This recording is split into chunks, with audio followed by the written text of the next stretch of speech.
2 KG ভারতীয় heroin ও motorcycle সহ আটক এক।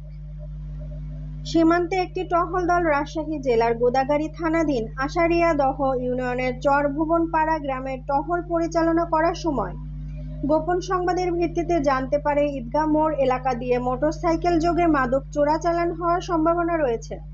প্রাপ্ত তথ্যের ভিত্তিতে অভিযান পরিচালনা করে 2 কেজি ভারতীয় হেরোইন ও একটি মোটরসাইকেল সহ একজনকে আটক করে টহল দল। আটককৃত মাদক ব্যবসায়ী মোহাম্মদ হাসান গোদাগাড়ী থানার দিয়ার মানিকচর গ্রামের মোখলেসুর রহমানের ছেলে। চাঁপাইনবাবগঞ্জ ব্যাটালিয়ন 53 বিজিবি এর অধিনায়ক lieutenant colonel Mohammad Moniruzzaman PSC ঘটনার সত্যতা নিশ্চিত করেন।